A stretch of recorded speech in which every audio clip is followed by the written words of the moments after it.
Vamos a determinar el ángulo de aceptación en una fibra óptica. Tenemos aquí ilustrado una fibra que está compuesta de un material dieléctrico que se encuentra en el núcleo y tiene un diámetro de 2A, está revestida por un material de 2B y alrededor tenemos aire. Si nosotros graficamos el índice de refracción de los materiales, podemos ver que el índice de refracción del núcleo es mayor al del revestimiento y mayor al del aire. En este caso, el aire tiene un índice de refracción de 1. Aquí, entonces, lo que queremos es que la luz quede atrapada dentro de la fibra por medio del mecanismo de la reflexión interna total.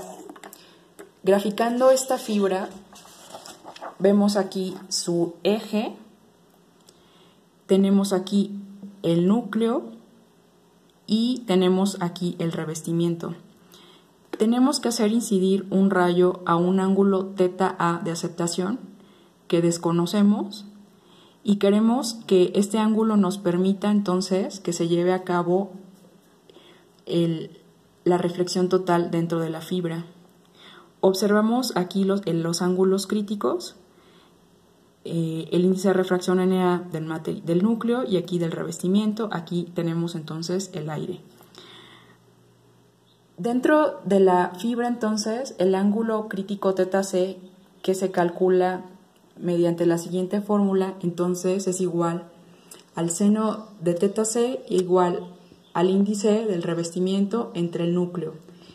Aquí el revestimiento debe de tener un índice menor al del núcleo. Entonces, para determinar el ángulo de aceptación, graficando nuevamente, ilustrando esta fibra, aquí tenemos el aire y aquí tenemos el núcleo. Incide el rayo, aquí una parte se puede reflejar y otra queremos que se transmita al 100%. Entonces, nosotros aplicando la ley de Snell podemos ver que el índice de refracción del aire por el seno del ángulo θA va a ser igual entonces al índice de refracción del núcleo por el seno de θT, que es el ángulo de transmisión al interior de la fibra, θT, que sería este.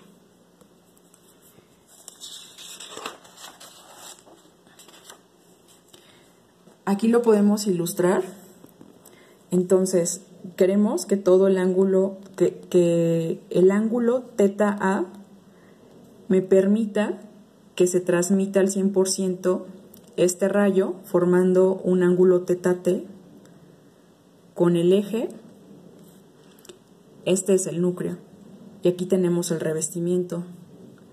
Observando entonces el triángulo, vemos que aquí se forma un ángulo de 90 grados.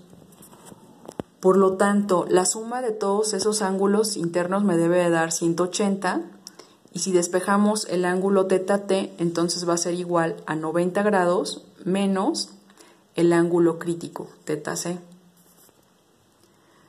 De modo que el seno de θT va a ser igual al seno de 90 grados menos θC, y esto es igual al coseno de θC. Entonces, de la ley de Snell en la interfase aire-núcleo, nos dice que el índice de refracción del aire por el seno de θA es igual al índice de refracción del núcleo por el seno de θT, y este es igual al seno de θA y igual a Na por coseno de θC. Acá entonces este ángulo de aceptación va a ser igual al arcoseno de Na por el coseno de θC, que es entonces el ángulo de aceptación.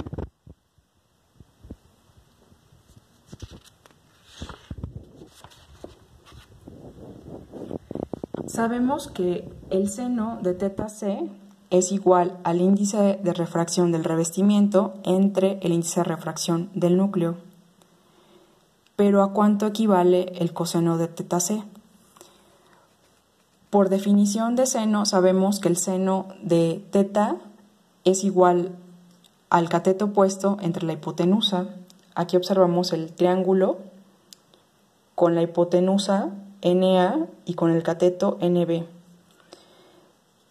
Entonces, mediante la definición de coseno, vemos que el coseno de teta C es igual al cateto adyacente entre la hipotenusa, y esto sería entonces igual a la raíz cuadrada de la diferencia del cuadrado de los índices de refracción entre NA. Entonces, el ángulo de aceptación, seno de teta A es igual a NA por coseno de teta C, igual a NA por la raíz cuadrada de la diferencia de los cuadrados de los índices de refracción entre NA, se cancela NA y entonces nos queda solamente la raíz cuadrada de la diferencia. Por lo tanto, el ángulo teta A entonces es igual al arcoseno de la raíz cuadrada de la diferencia de los cuadrados. ¿Qué es teta A? Aquí tenemos graficado teta A. Teta A, que es el ángulo de aceptación, está determinado por un rango de valores para los cuales el rayo incidente va a dar lugar a una onda guiada dentro de la fibra. Y esto entonces lo pudimos determinar a partir del ángulo crítico, que nos permitió realizar una estimación sencilla de cómo debemos introducir la luz en la fibra para conseguir el guiado de la misma entonces en su interior. ¿Qué pasaría entonces si se incide la luz fuera del ángulo de aceptación?